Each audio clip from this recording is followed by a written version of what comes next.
MP board की कक्षा 12वीं के सभी विद्यार्थियों के लिए आज हम हिंदी की पुस्तक है आपकी जिसका नाम है आरोह भाग 2। तो इस पुस्तक के अंतर्गत आपका अध्याय 1 दिया गया है जिसका नाम है आपका आत्म परिचय। तो आत्म परिचय जो अध्याय है इसके हमने पहली और दूसरी जो कविता है इनकी संदर्भ प्रसंग व्याख्या कंप्लीट कर ली है। आज हम जो तीसरी कविता है इसकी संदर्भ प्रसंग व्याख्या करेंगे।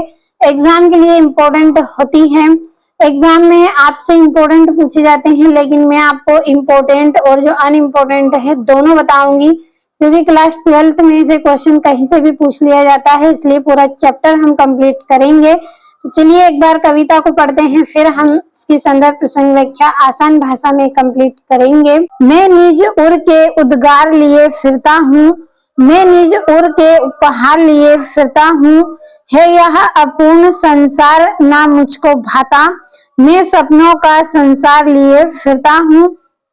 तो ये 4 पंक्ति आपकी हमने अच्छे से पढ़ ली है। इसमें जो शब्द दिए गए हैं इन शब्दों का हम अर्थ थोड़ा सा समझ लेते हैं कि यहाँ पे कौन से शब्द का क्या अर्थ निकल रहा है, ताकि आपको संदर्भ प्रसंग कंप्लीट करने में ज्यादा परेशानी ना हो, आसान भाषा में आप कंप्लीट कर सकें। पहला शब्द आपका है मैं यानी कि स्वयं। यहाँ पे कवि स्वयं के बारे में कह रहे हैं। निज यानी कि अपना, उर का अर्थ होता है हृदय, और उद्गार का अर्थ आपका निकलेगा कि मन की भावनाएं। आपका अगला जो है इसी तरह से नीच का अर्थ मैंने अभी आपको बताया था अपना, उर यानी कि हृदय, और उपहार का आपका यहाँ पे अर्थ निकलेगा अनमोल भेंट। उपहार जो हम किसी को देते हैं, गिफ्ट बोलते हैं, हम तोहफा देते हैं वो वाला, तो अनमोल भेंट देना। अपूर्ण का मतलब रहेगा यानी कि अधूरा, अपूर्ण यानी कि अधूरा संसार, यानी कि यह जो संसार है। भाता का मतलब रहेगा यानी कि अच्छा लगना। यहाँ पे अर्थ इसका किस तरह से निकलेगा हम सब समझेंगे, केवल मैं आपको शब्दों का अर्थ यहाँ पे समझा रही हूँ। फिर यहाँ पे मैं शब्द आया है, मैं यानी कि स्वयं, कवि स्वयं की बात कर रहे हैं। सपनों का संसार यानी कि इनकी एक सपनों की जो दुनिया है, एक सपना है इनका, इस तरह से इसका अर्थ यहाँ पे निकला है। आदर्श एवं कल्पनाओं की एक दुनिया इन्होंने अलग बसाए रखी है। तो इन सब शब्दों का अर्थ मैंने आपको बता दिया है, बताऊंगी। तो चलिए इसका संदर्भ हम समझ लेते हैं। तो संदर्भ लिखने के लिए हमें 3 बातें याद होनी चाहिए। कौन कौन सी 3 बातें याद होनी चाहिए? पहले यहाँ पे हेडिंग हम डाल लेते हैं संदर्भ की।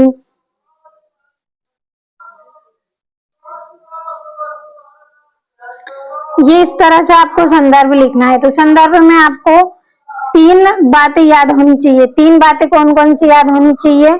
सबसे पहले आपको पुस्तक का नाम याद होना चाहिए।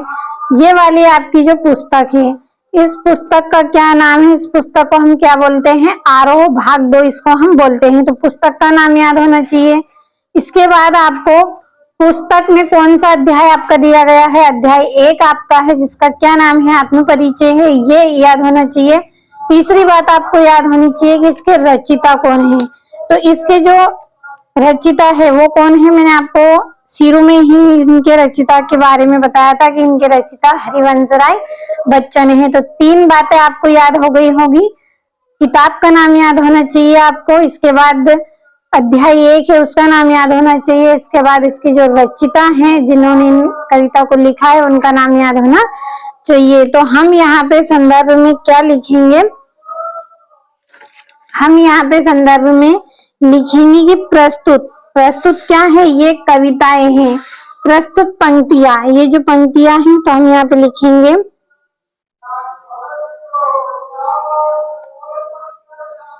प्रस्तुत पंक्तियां। प्रस्तुत पंक्तियां हमारी पाठ्य पुस्तक, आपकी पुस्तक का क्या नाम है? हमारी पाठ्य पुस्तक आरोह के भाग कौन सा है? 2। आरोह के भाग 2 के अध्याय, कौन सा पाठ है? के अध्याय कौन सा है आपका? 1, जिसका क्या नाम है? आत्म परिचय। आत्म परिचय, आत्म परिचय से ली गई है। इसके जो रचयिता है वो कौन है? इसके रचयिता या फिर कवि, इसके कवि या इसके रचयिता कौन है?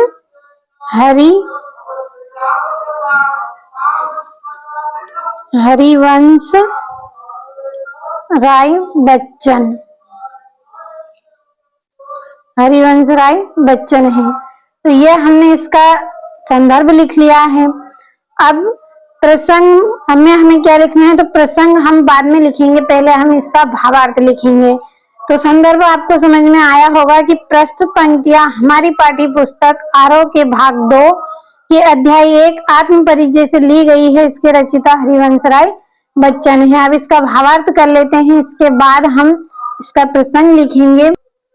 तो जो मैंने आपको शब्दार्थ बताए थे उनके आधार पर मैं पहले आपको यहाँ पे समझा देती हूँ। तो मेरे पास इसके नोट्स भी है, नोट्स भी आपको मिलेंगे। आप पूरा वीडियो लास्ट तक देखें तो यहाँ पे देख लीजिए। इस तरह से ये मैंने आपके लिए पूरे नोट्स भी इसके तैयार कर लिए हैं, लेकिन मैं आपको आसान भाषा में पहले समझाना चाहती हूँ, ताकि यदि आप जो नोट्स आपने बनाए हैं, जो याद किया है, वो यदि आप भूल जाते हैं तो आपको एग्जाम में किस तरह से इनका अर्थ निकालना है।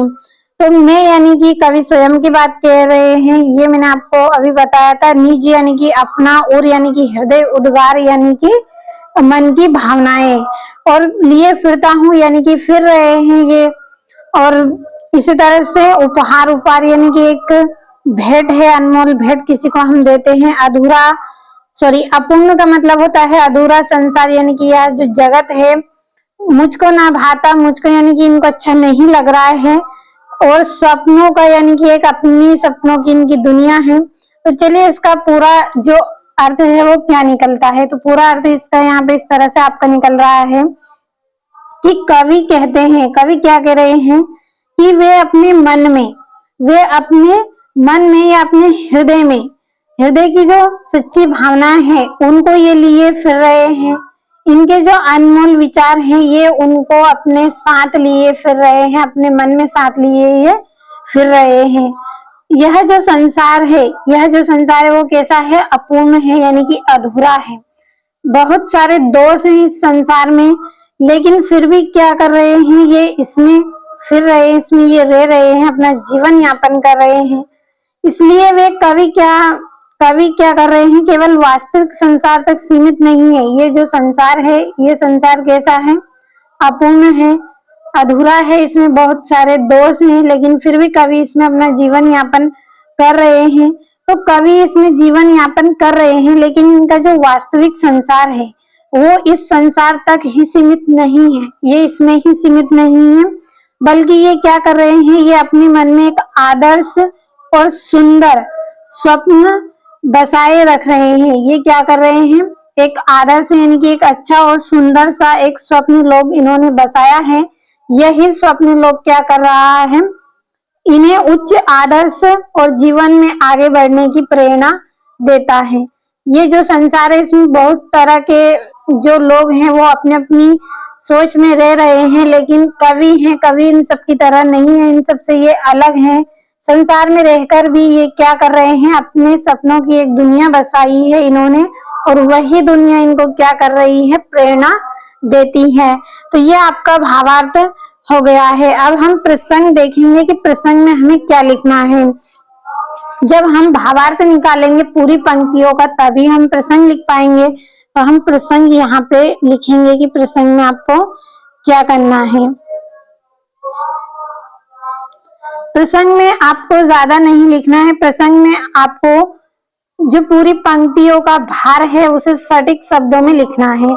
तो हमने देखा है कि यहाँ पे कवि क्या कह रहे हैं? यहाँ पे कवि कह रहे हैं कि ये अपने मन की जो भावना है, इनके जो आदर्श हैं, उन्हीं पर ये चल रहे हैं, उन्हीं पर ये अपना जीवन यापन कर रहे हैं। तो वही हम प्रसंग में लिखेंगे। हम लिखेंगे कि इन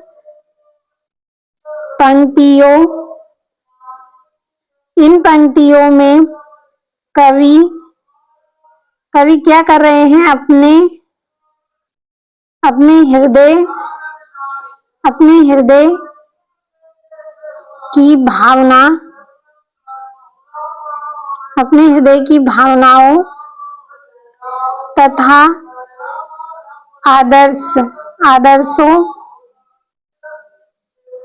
आदर्शों के महत्व को व्यक्त करते हैं।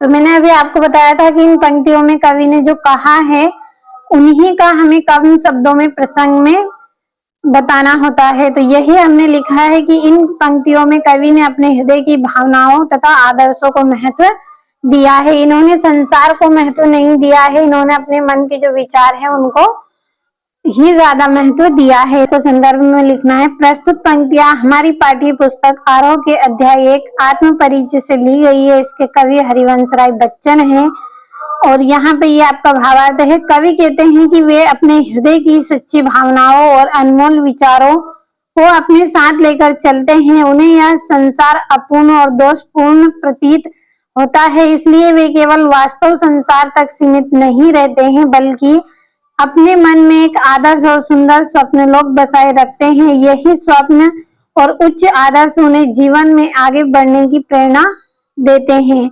और ये यहाँ पे इसका प्रसंग है। इन पंक्तियों में कवि ने अपने हृदय की भावनाओं तथा आदर्शों के महत्व को व्यक्त किया है।